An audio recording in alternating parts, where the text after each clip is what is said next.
Clear कर दूं जो आज़ाद कश्मीर के अंदर सियासी कशीदगी है।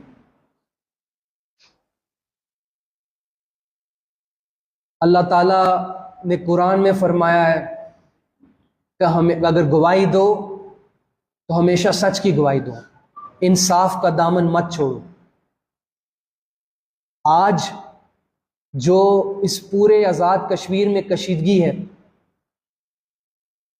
इसका जिम्मेदार आज़ाद कश्मीर का हर वो सियासतदान है जिसने पार्लियामान के अंदर ऑपोजिशन ख़त्म की। जिस पार्लियामेंट्री सिस्टम में असेंबली के अंदर ऑपोजिशन ना हो, उस पार्लियामानी निज़ाम में अवाम किधर जाएगी? अवाम सड़कों पे ही आएगी। आज मैंने आज़ाद कश्मीर पूरे का ठेका नहीं ले रखा अभी, लेकिन इस शहर का ठेका ले रखा है। अगर मैं इस शहर का नुमाइंदा हूं तो नजरियाती तौर पे इधर जो एक्शन कमेटी मुजाहरा करने जा रही है, मैं उनके नजरियात से इख्तलाफ कर सकता हूं, लेकिन कैटेगोरिकली एक चीज बड़े वाज़े तौर पे हम बता दें एडमिनिस्ट्रेशन को और कंसर्न बॉडीज को कि जब आपकी किसी जिस्म के हिस्से में चोट लगी हो तो आप वो हिस्सा काटते नहीं हैं, उस पर पट्टी लगाते हैं।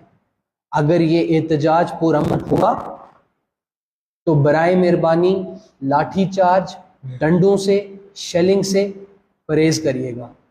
अगर मेरे मीरपुर के लोगों पे शेलिंग हुई, मीरपुर के लोगों को मारा गया, तो मैं इस शहर के उन लावारिस सियासतदानों की तरह नहीं हूँ जो घर बैठ के टिकटॉक देख रहा होगा। मैं लोगों के साथ खड़ा हूँ। और जहां तक जो हमारे एक्शन कमेटी के भाई हैं,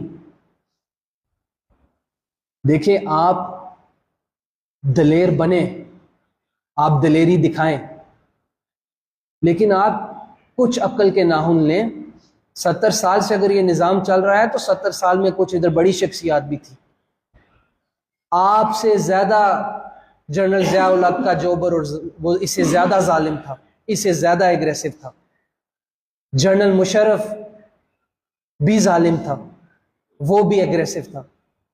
क्या वो सियासी निज़ाम को ख़त्म कर सका? क्या वो सियासी नजरिए को ख़त्म कर सका? तो लिहाजा अक्ल के नाखून लें।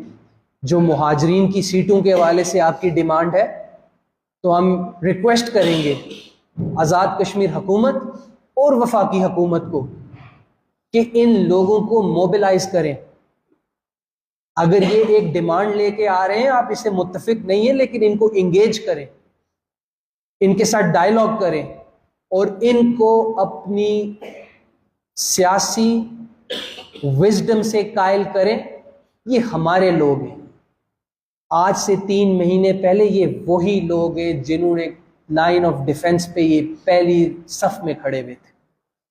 इन्होंने ये चीज साबित की कि पाकिस्तान की सालमियत और आज़ाद कश्मीर की खुद मुख्तारी पे कोई समझौता नहीं करेंगे। और आज वक्त ने ये चीज साबित की कि जब शहीद जुल्फ़िकार अली भुट्टो ये कहा करते थे कि कश्मीर की आज़ादी के लिए 1000 साल तक जंग लड़ूंगा, तो 1000 साल तक कोई इंसान जंग नहीं लड़ सकता। वो एक माइंडसेट की बात थी, वो एक नजरिए की बात थी कि नजरिया राइट ऑफ सेल्फ डिटर्मिनेशन का है। पाकिस्तान पीपल्स पार्टी का नजरिया कश्मीर की राय शुमारी का है। ये हक कोई इस खित्ते से, इस रियासत से नहीं ले सकता। ये हमारा बुनियादी हक है और इंशाअल्लाह मज़ीद आपसे बात होगी, आपके पास हाजिर भी होऊंगा।